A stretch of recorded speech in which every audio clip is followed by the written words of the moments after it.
জয় জগৎ বন্ধু, জয় শ্রী শ্রী গুরুপাদ। বন্ধু স্বর্ণমঙ্গল গ্রন্থখানি বহুদিন পূর্বেই গুরুদেবের শ্রীহস্তে রচিত হয়েছে। গুরুদেব থাকাকালীন গুরুদেব গীতার ক্লাস নিত, সেই ক্লাসে এই বন্ধু স্বর্ণমঙ্গল আমাদের মুখস্থ করে বলতে হতো। আমার তো প্রায় মুখস্থই ছিল। সেই বন্ধু স্বর্ণমঙ্গলের ভিতরে যে এমন একটা জিনিস যেটা আজকে আমরা সেই পণ্ডিতদের মাধ্যমে আহুতি দেওয়ার ভিতরে দেখতে পেলাম, এটা সত্যি একটা অবিস্মরণীয়। বন্ধু স্বর্ণমঙ্গল পড়েছি, তার অর্থ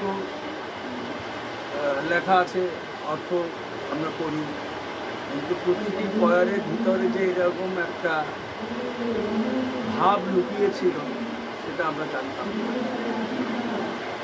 বা বোঝার চেষ্টাও করিনি। আমাদের গুরু ভাই তথা মহানাম সেবক সংঘের বর্তমান সম্পাদক জ্যোতির্ময় গুহ হঠাৎ করে আমাকে একদিন বললেন, বন্ধু স্বর্ণমঙ্গল, রাধাকৃষ্ণ স্বর্ণমঙ্গল, গৌর স্বর্ণমঙ্গল, এই তিনটে জিনিস দিই কিন্তু আমরা অভিষেকে এই মন্ত্রের ভাব যে লুকিয়ে আছে এই ফয়ারের ভিতরে, সেটা দিয়ে আমরা অভিষেক করতে পারি, কোনো যজ্ঞে আহুতি দিতে পারি। এটা একটা অভিনব ব্যাপার, এটা গৌতমেরই ভাবধারার থেকে এসছে। এই সমস্ত ক্রেডিট দিতে গেলে গৌতমকে দিতে হয়। তা আজ আমরা তার প্রতিফলন ঘটল মহানামাঙ্গনে যজ্ঞ দ্বারা। আপনার যজ্ঞের মাধ্যমে এটা আরও প্রস্ফুটিত হয়ে উঠল।